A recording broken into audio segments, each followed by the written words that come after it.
Good morning बच्चों, कैसे हो आप सब? बढ़िया। कर रहे हो सभी काम ना? अब सेकंड सेमेस्टर बेटे कॉन्शियस होके करना है, सबने साथ साथ काम करना है। ओके, ਅੱਜ ਆਪਾਂ ਕਰਾਂਗੇ ਲੈਸਨ ਨੰਬਰ 14 ਰੱਬ ਆਸਰੇ। ਇਸ ਕਹਾਣੀ ਵਿੱਚ ਕਹਾਣੀਕਾਰ ਦੱਸਦੇ ਆ ਕਿ ਪੰਜਾਬ ਵਿੱਚ ਟ੍ਰੈਫਿਕ ਰੱਬ ਆਸਰੇ ਹੀ ਚੱਲ ਰਿਹਾ ਹੈ। ਇੱਥੇ ਕੋਈ ਵੀ ਟ੍ਰੈਫਿਕ ਨਿਯਮਾਂ ਦੀ ਪਾਲਣਾ ਨਹੀਂ ਕਰਦਾ, ਨਿਯਮਾਂ ਨੂੰ ਇੰਪਲੀਮੈਂਟ ਨਹੀਂ ਕਰਦਾ। ਲੋਕ ਸ਼ਰਾਬ ਪੀ ਕੇ ਗੱਡੀ ਚਲਾਉਣ ਵਿੱਚ ਸ਼ੇਖੀ ਸਮਝਦੇ ਹਨ। ਇਸ ਕਹਾਣੀ ਦਾ ਮੁੱਖ ਪਾਤਰ ਜੋ ਇੱਕ ਬੱਸ ਦਾ ਡਰਾਈਵਰ ਹੈ, ਸਾਰੇ ਹੀ ਹੱਦਾਂ ਬੰਨੇ ਟੱਪ ਕੇ ਬੱਸ ਚਲਾਉਂਦਾ। ਠੀਕ ਹੈ, ਇਸ ਵਿੱਚ ਇੱਕ ਕਹਾਣੀ ਦੱਸੀ ਗਈ ਹੈ ਕਿ ਰੱਬ ਆਸਰੇ ਹੀ ਪੰਜਾਬ ਵਿੱਚ ਟ੍ਰੈਫਿਕ ਚੱਲ ਰਿਹਾ ਹੈ, ਗੱਡੀਆਂ ਚੱਲ ਰਹੀਆਂ, ਕੋਈ ਨਿਯਮਾਂ ਦੀ ਪਾਲਣਾ ਨਹੀਂ ਕਰਦੇ। ਓਕੇ, ਕੀ ਸਾਨੂੰ ਨਿਯਮਾਂ ਦੀ ਪਾਲਣਾ ਕਰਨੀ ਚਾਹੀਦੀ ਹੈ? ਕਰਨੀ ਚਾਹੀਦੀ ਹੈ ਨਾ, ਨਹੀਂ ਤਾਂ ਫਿਰ ਕੀ ਹੋਏਗਾ? ਐਕਸੀਡੈਂਟ ਹੋ ਸਕਦੇ ਹੈ, ਸਾਡਾ ਸਾਰਾ ਨੁਕਸਾਨ ਹੋ ਸਕਦਾ, ਸਭ ਦਾ ਨੁਕਸਾਨ ਇਹਦੇ ਵਿੱਚ। ਓਕੇ, ਤਾਂ ਡਰਾਈਵਰ ਲੇਖਕ ਹੈ ਜਿਹੜਾ ਇੱਕ ਡਰਾਈਵਰ ਦੇ ਬਾਰੇ ਦੱਸਦਾ ਵੀ ਕਿਸ ਤਰ੍ਹਾਂ ਉਹਦੇ ਨਾਲ ਡਰਾਈਵਿੰਗ ਕੀਤੀ ਅਤੇ ਕੀ ਉਹਦੇ ਨਾਲ ਵਾਪਰਿਆ, ਘਟਨਾ ਵਾਪਰੀ, ਔਰ ਸਾਨੂੰ ਵੀ ਉਹਦੇ ਤੋਂ ਕੀ ਸਿੱਖਿਆ ਲੈਣੀ ਚਾਹੀਦੀ ਹੈ। ਲਿਸਨ ਕੇਅਰਫੁਲੀ ਸਭੀ। ਇੱਕ ਦਿਨ ਮੈਂ ਬੱਸ ਵਿੱਚ ਸਫ਼ਰ ਕਰ ਰਿਹਾ ਸੀ। ਲੇਖਕ ਆਪਣੀ ਗੱਲ ਦੱਸਦਾ, ਆਪਣੀ ਆਪ ਬੀਤੀ ਦੱਸ ਰਿਹਾ। ਬੱਸ ਚੰਡੀਗੜ੍ਹ ਤੋਂ ਜਲੰਧਰ ਲਈ ਸ਼ਾਮੀ 4 ਵਜੇ ਚੱਲੀ। ਕਹਿੰਦੇ ਕਿ ਸ਼ਾਮੀ 4 ਵਜੇ ਚੱਲੀ। ਬੱਸ ਅੱਡੇ ਤੋਂ ਬਾਹਰ ਨਿਕਲਦੇ ਹੀ ਡਰਾਈਵਰ ਨੇ ਬੱਸ ਉਡਾਉਣੀ ਸ਼ੁਰੂ ਕਰ ਦਿੱਤੀ। ਉਡਾਉਣੀ ਦਾ ਮਤਲਬ ਹੈ ਇੱਥੇ ਕਿ ਤੇਜ਼ ਚਲਾਉਣੀ ਸ਼ੁਰੂ ਕਰ ਦਿੱਤੀ। ਉਡਾਉਣੀ ਦਾ ਮਤਲਬ ਹੈ ਤੇਜ਼ ਚਲਾਉਣੀ ਸ਼ੁਰੂ ਕਰ ਦਿੱਤੀ। ਡਰਾਈਵਰ ਜਿੰਨੀ ਤੇਜ਼ ਬੱਸ ਚਲਾ ਰਿਹਾ ਸੀ ਓਨੀ ਜ਼ੋਰ ਨਾਲ ਬ੍ਰੇਕ ਲਗਾ ਰਿਹਾ ਸੀ। ਜਿੰਨੀ ਤੇਜ਼ ਉਹ ਬੱਸ ਚਲਾ ਰਿਹਾ ਸੀ ਓਨੀ ਜ਼ੋਰ ਨਾਲ ਉਹ ਬ੍ਰੇਕ ਲਗਾ ਰਿਹਾ ਸੀ। ਜਦੋਂ ਬ੍ਰੇਕ ਲੱਗਦੀ ਸਵਾਰੀਆਂ ਅੱਗੇ ਨੂੰ ਜਾ ਡਿੱਗਦੀਆਂ। ਕਈ ਸਵਾਰੀਆਂ ਦੇ ਤਾਂ ਮੂੰਹ ਸਿਰ ਚੰਗੀ ਤਰ੍ਹਾਂ ਭੱਜ ਚੁੱਕੇ ਸਨ ਮੀਨਸ ਟੁੱਟ ਚੁੱਕੇ ਸਨ। ਜਦੋਂ ਬ੍ਰੇਕ ਲੱਗਦੀ ਤਾਂ ਕੀ ਹੁੰਦਾ ਸੀ? ਸਵਾਰੀਆਂ ਦੇ ਜਿਹੜੇ ਫੇਸ ਹੈ ਉਹ ਟੱਚ ਕਰ ਦਿੰਦੇ ਸੀ ਸੀਟਾਂ ਨੂੰ, ਤਾਂ ਉਹਨਾਂ ਦੇ ਚੋਟ ਲੱਗੀ। ਜਦੋਂ ਬ੍ਰੇਕ ਲੱਗਦੀ ਸਵਾਰੀਆਂ ਅੱਗੇ ਨੂੰ ਜਾ ਡਿੱਗਦੀਆਂ। ਕਈ ਸਵਾਰੀਆਂ ਦੇ ਤਾਂ ਮੂੰਹ ਸਿਰ ਚੰਗੀ ਤਰ੍ਹਾਂ ਭੱਜ ਚੁੱਕੇ ਸਨ। ਇੱਕ ਦੋ ਸਵਾਰੀਆਂ ਨੇ ਡਰਾਈਵਰ ਨੂੰ ਬੱਸ ਹੌਲੀ ਕਰਨ ਲਈ ਕਿਹਾ, ਪਰ ਉਹ ਕਿੱਥੇ ਸਮਝਣ ਵਾਲਾ ਸੀ, ਪਰ ਉਹ ਨਾ ਸਮਝਿਆ। ਹੌਲੀ ਚਲਾਉਣ ਲਈ ਵੀ ਕਿਹਾ ਸਵਾਰੀਆਂ ਨੇ। ਪਤਾ ਲੱਗਾ ਕਿ ਡਰਾਈਵਰ ਸ਼ਰਾਬ ਪੀ ਕੇ ਬੱਸ ਚਲਾ ਰਿਹਾ ਸੀ। ਓਕੇ, ਡਰਿੰਕ ਕੀਤੀ ਹੋਈ ਸੀ ਉਹਨੇ ਅਤੇ ਡਰਾਈਵਿੰਗ ਕਰ ਰਿਹਾ ਸੀ। ਔਰ ਜਦਕਿ ਇਹ ਤਾਂ ਖਾਸ ਰੂਲ ਹੈ ਡਰਾਈਵਿੰਗ ਕਰਨ ਲੱਗਿਆ ਕਿ ਡਰਿੰਕ ਨਹੀਂ ਹੋਣੀ ਚਾਹੀਦੀ, ਕਿਸੇ ਤਰ੍ਹਾਂ ਦਾ ਨਸ਼ਾ ਨਹੀਂ ਹੋਣਾ ਚਾਹੀਦਾ। ਫਿਰ ਉਹ ਕਿੱਥੋਂ ਚੰਡੀਗੜ੍ਹ ਤੋਂ ਜਲੰਧਰ ਲਈ ਚੱਲੀ ਸੀ। ਅਤੇ ਚੰਡੀਗੜ੍ਹ ਵਿੱਚ ਤਾਂ ਤੁਹਾਨੂੰ ਪਤਾ ਹੈ ਕਿ ਰੂਲਸ ਹੈ।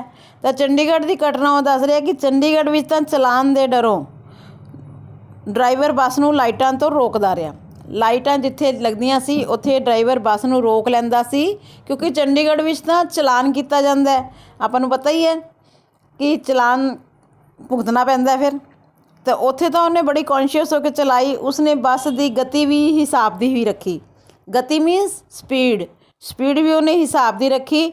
ਪਰ ਮੋਹਾਲੀ ਟੱਪਦੇ ਹੀ ਉਹਨੇ ਟ੍ਰੈਫਿਕ ਨਿਯਮਾਂ ਨੂੰ ਛਿੱਕੇ ਟੰਗ ਦਿੱਤਾ। ਛਿੱਕੇ ਟੰਗ ਦੇਣ ਦਾ ਮਤਲਬ ਹੈ ਕਿ ਉਹਨੂੰ ਪਾਸੇ ਹੀ ਕਰਤਾ, ਇੱਕ ਪਾਸੇ ਹੀ ਕਰਤਾ। ਬਿਲਕੁਲ ਮਨ ਵਿੱਚ ਹੀ ਨਾ ਰੱਖਿਆ ਵੀ ਕੋਈ ਰੂਲਸ ਰੈਗੂਲੇਸ਼ਨ ਵੀ ਹੁੰਦੇ ਹੀ ਹੈ।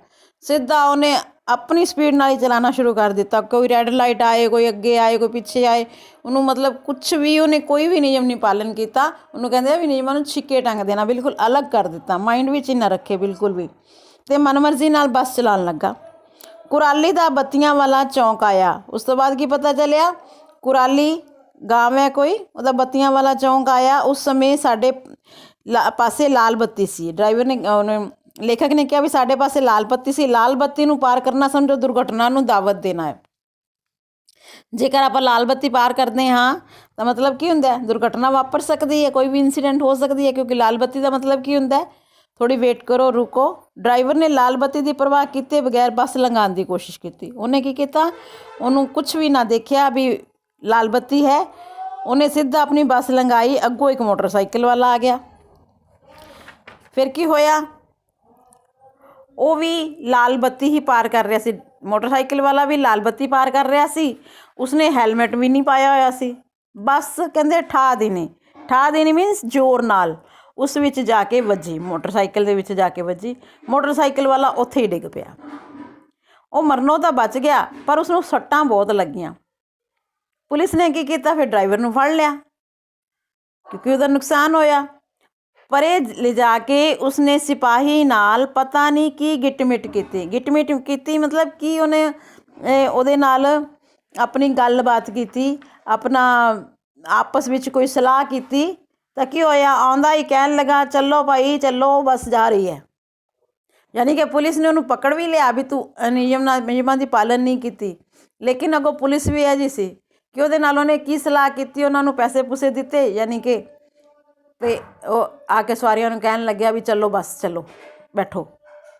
ਸਭ ਸਵਾਰੀਆਂ ਹੈਰਾਨ ਸਨ। ਡਰਾਈਵਰ ਆਪਣੀ ਨਾਲ ਵਾਲੀ ਸੀਟ 'ਤੇ ਬੈਠੇ ਬੰਦੇ ਨਾਲ ਗੱਲਾਂ ਕਰਦਾ ਰਿਹਾ ਸੀ, ਕਹਿ ਰਿਹਾ ਸੀ ਇੱਥੇ ਸਭ ਸੱਚ ਆ, ਪੁਲਿਸ ਨੂੰ 500 ਰੁਪਏ ਦਿੱਤੇ ਅਤੇ ਸਭ ਠੀਕ ਹੋ ਗਿਆ। ਇਹਦਾ ਮਤਲਬ ਕੀ ਹੋਇਆ, ਪੁਲਿਸ ਭ੍ਰਿਸ਼ਟਾਚਾਰ ਹੈ। ਪੁਲਿਸ ਵੀ ਸਾਡੀ ਜੇ ਆਮ ਜਨਤਾ ਨਹੀਂ ਉਹਦੀ ਰੂਲਸ ਦੀ ਰੈਗੂਲੇਸ਼ਨ ਦੀ ਨੂੰ ਇੰਪਲੀਮੈਂਟ ਕਰ ਰਹੀ ਹੈ, ਨਹੀਂ ਲਾਗੂ ਕਰ ਰਹੀ ਹੈ, ਆਪਣੇ ਆਪ 'ਤੇ ਇੰਪਲੀਮੈਂਟ ਕਰ ਰਹੀ ਹੈ, ਤਾਂ ਫਿਰ ਪੁਲਿਸ ਵੀ ਕੀ ਹੈ, ਉਹਦਾ ਚਲਾਨ ਬਣਦਾ ਸੀ ਜਾਂ ਉਹਨੂੰ ਸਜ਼ਾ ਮਿਲਣੀ ਚਾਹੀਦੀ ਸੀ। ਲੇਕਿਨ ਉਹਨੇ 500 ਰੁਪਏ ਦਿੱਤੇ ਅਤੇ ਉਹਦੀ ਸਜ਼ਾ ਖਤਮ। ਬੱਸ ਅੱਗੇ ਵਧੀ, ਯਾਨੀ ਕਿ ਬੱਸ ਅੱਗੇ ਉਹਨਾਂ ਨੇ ਚਲਾਈ। ਡਰਾਈਵਰ ਨੇ ਬੱਸ ਦੀ ਰਫ਼ਤਾਰ ਹੋਰ ਵਧਾ ਦਿੱਤੀ ਸੀ, ਹੋਰ ਤੇਜ਼ ਕਰਤੀ। ਹੁਣ ਤਾਂ ਸਵਾਰੀਆਂ ਦੀ ਜਾਨ 'ਤੇ ਬਣੀ ਹੋਈ ਸੀ ਵੀ ਹੁਣ ਕੀ ਬਣੇਗਾ ਸਾਡਾ। ਉਹ ਸੋਚ ਰਹੀਆਂ ਸਨ ਕਿ ਕਿਹੜਾ ਵੇਲਾ ਹੋਵੇ, ਉਹਨਾਂ ਦੀ ਮੰਜ਼ਿਲ ਆਵੇ ਅਤੇ ਉਹ ਉਤਰਨ। ਸਭ ਨੂੰ ਡਰ ਸੀ ਕਿ ਕਿਤੇ ਕੋਈ ਹੋਰ ਐਕਸੀਡੈਂਟ ਨਾ ਕਰ ਦੇਵੇ, ਅਤੇ ਸਭ ਨੇ ਸੋਚਿਆ ਕਿ ਕਦੋਂ ਸਾਡੀ ਮੰਜ਼ਿਲ ਆਵੇ, ਕਦੋਂ ਸਾਡਾ ਠਿਕਾਣਾ ਆਵੇ ਅਤੇ ਅਸੀਂ ਉਤਰ ਜਾਈਏ ਇਸ ਬੱਸ ਤੋਂ। ਮਤਲਬ ਡਰਾਈਵਿੰਗ ਇਤਨੀ ਰੈਸ਼ ਡਰਾਈਵਿੰਗ ਹੋ ਰਹੀ ਸੀ। ਥੋੜ੍ਹਾ ਅੱਗੇ ਤਾਂ ਇੱਕ ਕਾਰ ਵਾਲਾ ਮੋਬਾਈਲ ਕੰਨ ਨੂੰ ਲਾ ਕੇ ਚਲਾ ਰਿਹਾ ਸੀ। ਅੱਗੇ ਗਿਆ ਤਾਂ ਕਾਰ ਵਾਲਾ ਮੋਬਾਈਲ ਕੰਨ ਨੂੰ ਲਾ ਕੇ ਚਲਾ ਰਿਹਾ ਸੀ। ਉਹ ਗੱਲਾਂ ਵਿੱਚ ਇੰਨਾ ਮਸਤ ਸੀ ਕਿ ਉਹਨਾਂ ਨੂੰ ਪਤਾ ਹੀ ਨਹੀਂ ਸੀ ਕਿ ਉਹ GT ਰੋਡ 'ਤੇ ਚੱਲ ਰਿਹਾ। ਹੋਰ ਬੰਦੇ ਦੀ ਵੀ ਉਹ ਇੰਸੀਡੈਂਟ ਦੱਸ ਰਹੀ ਹੈ, ਘਟਨਾ ਦੱਸ ਰਹੀ ਹੈ ਕਿ ਕਾਰ ਵਾਲਾ ਸੀ, ਉਹਨੇ ਵੀ ਮੋਬਾਈਲ ਆਪਣੇ ਕੰਨ ਨੂੰ ਲਾਇਆ, ਜਦਕਿ ਮੋਬਾਈਲ ਕੰਨ ਨੂੰ ਲਗਾ ਕੇ ਸਾਨੂੰ ਕਦੀ ਵੀ ਡਰਾਈਵਿੰਗ ਨਹੀਂ ਕਰਨੀ ਚਾਹੀਦੀ। ਡਰਾਈਵਰ ਨੇ ਉਸਨੂੰ ਬਥੇਰੇ ਹੌਰਨ ਮਾਰੇ ਪਰ ਉਹ ਪਾਸੇ ਨਾ ਹੋਇਆ। ਜਦੋਂ ਕੰਨਾਂ 'ਚ ਮੋਬਾਈਲ ਲੱਗਿਆ ਹੋਇਆ ਤਾਂ ਡਰਾਈਵਰ ਨੇ ਉਹਨੂੰ ਹੌਰਨ ਮਾਰੇ, ਲੇਕਿਨ ਉਹਨੂੰ ਨਾ ਪਤਾ ਲੱਗਿਆ। ਆਖਿਰ ਡਰਾਈਵਰ ਨੇ ਬੱਸ ਉਸਦੀ ਕਾਰ ਦੇ ਅੱਗੇ ਲਿਜਾ ਕੇ ਲਾ ਦਿੱਤੀ। ਠੀਕ ਹੈ, ਉਹਦੀ ਕਾਰ ਮਸਾਂ ਹੀ ਬੱਸ ਵਿੱਚ ਵੱਜਣੋਂ ਰੁਕੀ। ਡਰਾਈਵਰ ਬੋਲਿਆ, ਕਿਉਂ, ਸੜਕ ਤੇਰੇ ਬਾਪੂ ਦੀ ਆ ਜੋ ਰਸਤਾ ਨਹੀਂ ਦੇ ਰਿਹਾ। ਪਿਓ ਵਾਲਾ ਮੋਬਾਈਲ ਕੰਨ ਨੂੰ ਲਾਇਆ ਹੋਇਆ ਹੈ, ਕਿਹੜੀ ਮਾਂ ਨੂੰ ਫੋਨ ਕਰਨ ਲੱਗਿਆ ਹੋਇਆ। ਦੇਖੋ ਕਿਸ ਤਰ੍ਹਾਂ ਦੀ ਵਲਗਰ ਔਰ ਰਿਊਡ ਲੈਂਗੁਏਜ ਯੂਜ਼ ਕਰ ਰਹੇ ਆ ਡਰਾਈਵਰ ਵੀ, ਮਤਲਬ ਬਿਲਕੁਲ ਨਿਯਮਾਂ ਦੀ ਪਾਲਣਾ ਹੀ ਨਹੀਂ ਹੈਗੀ ਸਾਡੇ।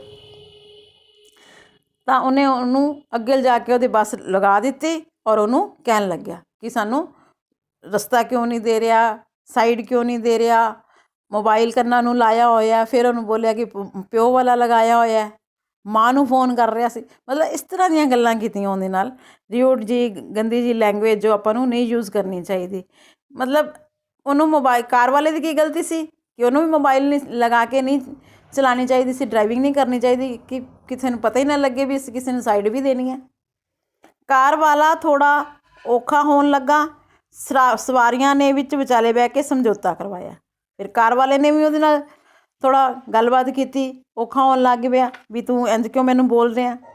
ਤਾਂ ਫਿਰ ਕੀ ਹੋਇਆ, ਉਹਨਾਂ ਦਾ ਸਮਝੌਤਾ ਕਰਵਾਇਆ, ਆਪਸ ਵਿੱਚ ਸਲਾਹ ਮਸ਼ਵਰਾ ਕਰਾਇਆ, ਯਾਨੀ ਫੈਸਲਾ ਕਰਾਇਆ। ਆਖਿਰ ਬੱਸ ਅੱਗੇ ਵਧੀ। ਡਰਾਈਵਰ ਆਪਣੀ ਪੂਰੀ ਲੌਰ ਵਿੱਚ ਆ ਕੇ ਬੱਸ ਚਲਾਉਣ ਲੱਗਿਆ। ਲੌਰ ਵਿੱਚ ਆ ਕੇ ਮੀਨਸ ਮਸਤੀ ਵਿੱਚ ਆ ਕੇ ਉਹ ਵਾਹਨਾਂ ਦੇ ਸੱਜਿਓਂ ਖੱਬਿਓਂ ਬੱਸ ਨੂੰ ਕੱਢਦਾ ਹੋਇਆ ਅੱਗੇ ਵੱਧ ਰਿਹਾ ਸੀ। ਜਦੋਂ ਬੱਸ ਜਲੰਧਰ ਪੁੱਜੀ ਤਾਂ ਸੁੱਖ ਦਾ ਸਾਹ ਆਇਆ। ਸੁੱਖ ਦਾ ਸਾਹ ਆਇਆ ਮੀਨਸ ਸਭ ਨੂੰ ਚੈਨ ਆਈ, ਸਭ ਦੇ ਮਨ ਨੂੰ ਇੱਕ ਸ਼ਾਂਤੀ ਮਿਲੀ ਕਿ ਸ਼ੁਕਰ ਹੈ ਵੀ ਸੁੱਖੀ ਸਾਂਦੀ ਅਸੀਂ ਆਪਣੇ ਘਰ ਪਹੁੰਚ ਗਏ। ਠੀਕ ਹੈ, ਸਵਾਰੀਆਂ ਨੇ ਇਹ ਸੋਚਿਆ। ਮੈਂ ਸੋਚਿਆ ਕਿ ਸਾਡੇ ਦੇਸ਼ ਵਿੱਚ ਟ੍ਰੈਫਿਕ ਨਿਯਮਾਂ ਦੇ ਨਾਂ ਦੀ ਕੋਈ ਚੀਜ਼ ਨਹੀਂ ਹੈ। ਫਿਰ ਲੇਖਕ ਨੇ ਸੋਚਿਆ ਕਿ ਕੋਈ ਚੀਜ਼ ਨਹੀਂ ਹੈ, ਕੋਈ ਡਰਾਈਵਿੰਗ ਦੇ ਰੂਲਸ ਨੂੰ ਨਹੀਂ ਅਪਣਾ ਰਿਹਾ, ਸਭ ਕੰਮ ਰੱਬ ਆਸਰੇ ਹੀ ਚੱਲ ਰਹੇ ਹਨ। ਵੈਸੇ ਸਾਨੂੰ ਟ੍ਰੈਫਿਕ ਨਿਯਮਾਂ ਦੀ ਪਾਲਣਾ ਕਰਨੀ ਚਾਹੀਦੀ ਹੈ। ਜੇ ਅਸੀਂ ਇਹਨਾਂ ਦੀ ਪਾਲਣਾ ਨਹੀਂ ਕਰਾਂਗੇ ਤਾਂ ਦੁਰਘਟਨਾਵਾਂ ਨੂੰ ਸੱਦਾ ਦਿਆਂਗੇ। ਸਮਝ ਆਈ? ਕੀ ਸਿੱਖਿਆ ਮਿਲਦੀ ਹੈ? ਸਾਨੂੰ ਕਦੀ ਵੀ ਨਸ਼ਾ ਕਰਕੇ, ਸ਼ਰਾਬ ਪੀ ਕੇ ਜਾਂ ਹੋਰ ਕਿਸੇ ਤਰ੍ਹਾਂ ਦਾ ਨਸ਼ਾ ਕਰਕੇ ਡਰਾਈਵਿੰਗ ਨਹੀਂ ਕਰਨੀ ਚਾਹੀਦੀ। ਸੈਕਿੰਡ, ਸਾਨੂੰ ਨਿਯਮਾਂ ਦੀ ਪਾਲਣਾ ਕਰਨੀ ਚਾਹੀਦੀ ਹੈ। ਅਗਰ ਕੋਈ ਰੈੱਡ ਲਾਈਟ ਹੈ, ਗਰੀਨ ਲਾਈਟ ਹੈ, ਉਹਦਾ ਧਿਆਨ ਰੱਖਣਾ ਚਾਹੀਦਾ ਵੀ ਇਸ ਲਾਈਟ ਦਾ ਕੀ ਮਤਲਬ ਹੈ, ਇੱਥੇ ਚੱਲਣਾ ਹੈ, ਇੱਥੇ ਰੁਕਣਾ ਹੈ ਅਸੀਂ, ਅੰਡਰਸਟੈਂਡ।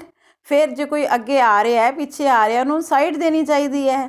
ਫਿਰ ਪੁਲਿਸ ਵੀ ਕਹਿੰਦੇ ਆ, ਪੁਲਿਸ ਦਾ ਵੀ ਇੱਥੇ ਹੱਥ ਹੈ, ਪੁਲਿਸ ਵੀ ਭ੍ਰਿਸ਼ਟਾਚਾਰ ਹੈ। ਫਿਰ ਮੋਬਾਈਲ ਲਗਾ ਕੇ ਸਾਨੂੰ ਉਹ ਨਹੀਂ ਕਰਨੀ ਚਾਹੀਦੀ, ਡਰਾਈਵਿੰਗ ਨਹੀਂ ਕਰਨੀ ਚਾਹੀਦੀ ਕਦੀ ਵੀ।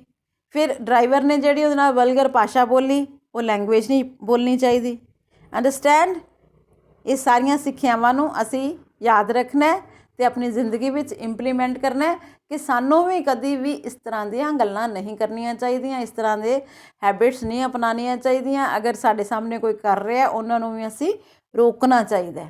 Okay, understand. ਅਤੇ ਉਹਨੇ ਲੇਖਕ ਨੇ ਆਪਾਂ ਨੂੰ ਪੰਜਾਬ ਦੇ ਰੱਬ ਆਸਰੇ ਦਾ ਮਤਲਬ ਇਹ ਹੈ ਕਿ ਰੱਬ ਆਸਰੇ ਹੀ ਉਹਨਾਂ ਦੀਆਂ ਗੱਲਾਂ ਚੱਲਦੀਆਂ, ਉਹਨਾਂ ਦੀਆਂ ਜਿਹੜੀਆਂ ਡਰਾਈਵਿੰਗ ਚੱਲਦੀ ਹੈ, ਕੋਈ ਉਹਨਾਂ ਦਾ ਹਿਸਾਬ ਕਿਤਾਬ ਨਹੀਂ ਹੈਗਾ। ਨਾ ਉਹ ਕਿਸੇ ਤਰ੍ਹਾਂ ਦੇ ਨਸ਼ੇ ਦਾ ਅਵੋਇਡ ਕਰਨ, ਨਾ ਉਹ ਕਿਸੇ ਤਰ੍ਹਾਂ ਦੀ ਬੋਲੀ ਦਾ ਰਫ ਬੋਲ ਰਹੇ ਆ, ਕੋਈ ਨਾ ਕੁਛ ਟ੍ਰੈਫਿਕ ਨਿਯਮ ਦੀ ਪਾਲਣਾ ਕਰ ਰਹੇ। ਅਤੇ ਉਹਨਾਂ ਤੋਂ ਸਾਨੂੰ ਸਿੱਖਿਆ ਲੈਣੀ ਚਾਹੀਦੀ ਹੈ ਕਿ ਸਾਨੂੰ ਇਹ ਚੀਜ਼ਾਂ ਅਪਣਾਉਣੀਆਂ ਚਾਹੀਦੀਆਂ ਜ਼ਿੰਦਗੀ ਦੇ ਵਿੱਚ।